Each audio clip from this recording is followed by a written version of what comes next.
आज हम लोग कुछ विभक्त होने वाले नियम देखेंगे। किसी भी संख्याओं से जो विभक्त होने वाले नंबर्स हैं उनके बारे में हम लोग देखेंगे। इसमें जो पहला रूल है वो है दो से विभक्त होने वाली संख्याएं कौन सी होंगी। तो इसमें जो है जो भी संख्याएं दो से विभक्त होंगी उनके इकाई का जो अंक होगा वो होगा 0, 2, 4, 6 और 8। ये जो अंक हैं वो इकाई के स्थान पर होंगे जिस संख्या के वो संख्या दो से पूर्णतः विभक्त होगी। तो इसका चलिए एग्जाम्पल देख लेते हैं हम लोग। जैसे कोई एक संख्या है 5, 3, 6, 8, 0 और एक दूसरी संख्या है 6, 9, 2, 3, 8, 2। तो इन दोनों संख्याओं में हम देखते हैं कि जो इकाई के अंक हैं पहली वाली में 0 है और दूसरी वाली में 2 है। तो ये दोनों संख्याएं दो से पूर्णतः विभक्त होंगी। ये दोनों संख्याएं दो से विभक्त होंगी।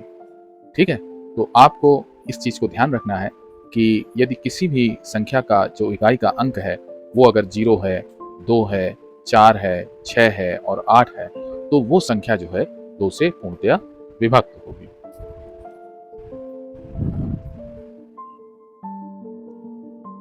अब आइए देखते हैं हम लोग सेकंड नियम क्या है। इसमें 3 से विभक्त होने वाली जो संख्याएं हैं उनके बारे में हम लोग देखेंगे।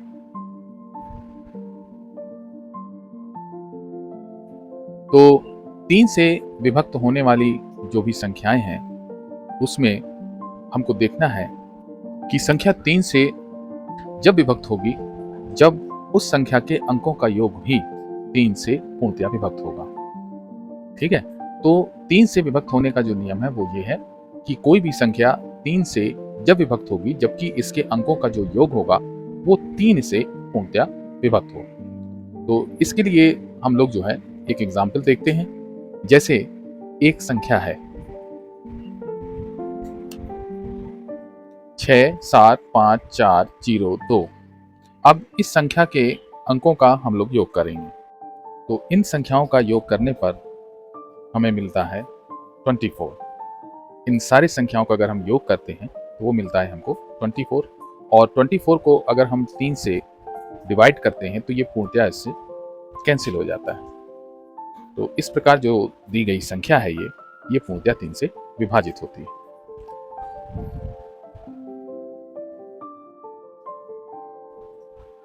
अब देखते हैं हम लोग 4 से विभक्त होने के नियम क्या है।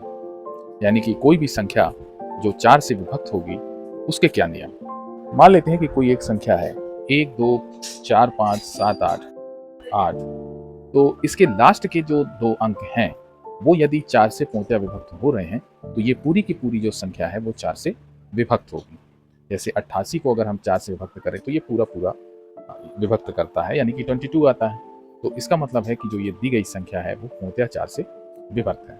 और यदि लास्ट के दो अंक 4 से विभक्त नहीं होता है तो वो संख्या 4 से विभक्त नहीं होगी। जैसे इस एग्जाम्पल में देखिए 106594 ये कोई दी गई संख्या है और इसके लास्ट के जो दो अंक हैं अगर ये 4 से पूर्णतः कट जाते हैं तो ये संख्या 4 से पूर्णतः विभक्त है। लेकिन क्योंकि ये 4 से पूर्णतः विभक्त नहीं होती है इसलिए ये जो दी गई संख्या है वो 4 से विभक्त नहीं होगी। अब देखते हैं हम लोग नेक्स्ट रूल। किसी भी संख्या के 5 से विभक्त होने के नियम क्या हैं। तो ध्यान रखिएगा इसमें कि कोई भी संख्या का यदि इकाई का अंक 0 या 5 होता है तो वो संख्या 5 से पूर्णतः विभक्त होती है। अगर ऐसा नहीं है तो ये संख्या 5 से विभक्त नहीं होगी। ध्यान रखिएगा इकाई का अंक यदि 0 है या 5 है तो वो संख्या जो है 5 से पूर्णतः विभक्त होती है। जैसे मान लीजिए कोई एक दी गई संख्या है 1597860 और एक दूसरी संख्या है 7245865। तो इन दोनों संख्याओं में हम देखते हैं कि जो इकाई का अंक है वो 0 है या 5 है। तो ये जो दोनों संख्याएं हैं ये 5 से पूर्णतः विभक्त होंगी।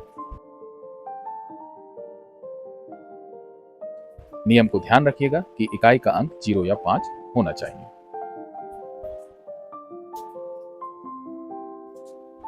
अब देखते हैं हम 9 से विभक्त होने का नियम क्या है। यानी किसी भी संख्या को 9 से विभक्त होने के नियम को हम लोग देखेंगे। तो कोई भी संख्या जो 9 से पूर्णतः विभक्त होगी तो उसका रूल ये है कि जो दी गई संख्या है उसमें हम लोग ये देखेंगे कि उसके अंकों का योग 9 से विभक्त हो रहा है कि नहीं हो रहा। यदि उसके अंकों का योग 9 से विभक्त हो रहा है तो वो संख्या पूर्णतया 9 से विभक्त होगी, अन्यथा नहीं। जैसे ये संख्या है तो इसमें हम अंकों का योग कर लेते हैं। 9 + 8 + 7 + 6 + 5 + 1 + 3, इनका टोटल किया तो हमें आया 39। अब 39 जो है 9 से पूर्णतया विभक्त नहीं है, इसलिए जो ये दी गई संख्या है ये 9 से पूर्णतया विभक्त नहीं। इसी तरह से एक दूसरी संख्या है, इसको भी आप देख लें, अंकों का योग कर लें तो ये भी 9 से विभक्त नहीं होगी। एक और संख्या देखते हैं, 214857, इसका हमने टोटल किया तो आया 27, और 27 को 9 से हमने डिवाइड किया तो ये पूर्णतया विभक्त हो जाती है। इसलिए ये जो दी गई संख्या है ये 9 से पूर्णतया विभक्त होगी।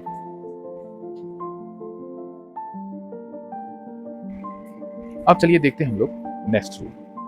कोई भी संख्या 11 से विभक्त कब होगी, इस नियम को भी हम लोग देख लेते हैं। तो कोई भी संख्या जो 11 से पूर्णतया विभक्त होगी तो उसके लिए क्या होगा कि जो दी गई संख्या है उसमें सम स्थानों पर जो भी अंक हैं उनका योग कर लेंगे, और विषम स्थानों पर जितने अंक हैं उनका योग कर लेंगे, उन्हें आपस में घटा देंगे। यदि घटाने पर हमें 0 या 11 से विभक्त होने वाली कोई संख्या मिलती है तो दी गई संख्या जो है वो 11 से पूर्णतया विभक्त होगी। तो पहले इसका हम लोग फार्मूला देख लेते हैं।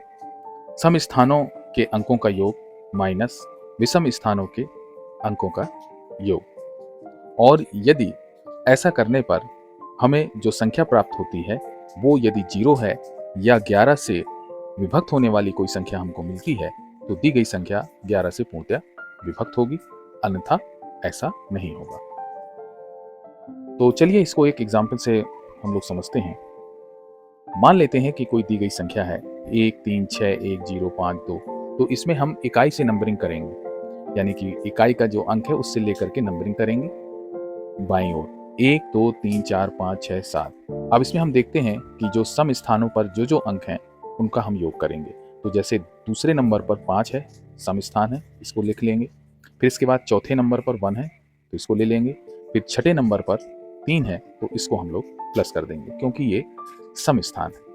अब माइनस करके विषम स्थानों पर देखते हैं क्या है। विषम स्थान पर जैसे 1 की जगह 2 है तो 2 को ले लेंगे, और 3 की जगह 0 है यानी कि 0 है, इसको ले लेंगे। फिर 5 की जगह 6 है, इसको भी हम लोग 8 कर देंगे, और फिर विषम स्थान 7 की जगह 1 है तो इसको भी हम लोग 8 कर देंगे। तो जैसे ही इनको हम 8 करते हैं और इसको सॉल्व करते हैं तो हम देखते हैं कि हमको जो है पहले वाले से 9 मिल जाता है, और माइनस करके दूसरे वाले से भी हमको 9 ही मिलता है। अब ये दोनों आपस में कैंसिल आउट हो जाएंगे तो हमको मिल जाएगा 0। तो ये जो दी गई संख्या है वो 11 से पूर्णतया विभक्त होगी। या कोई ऐसी संख्या हमको मिल जाती जो 11 से पूर्णतया विभक्त होती तो भी ये जो संख्या है ये पूर्णतया 11 से विभक्त होती।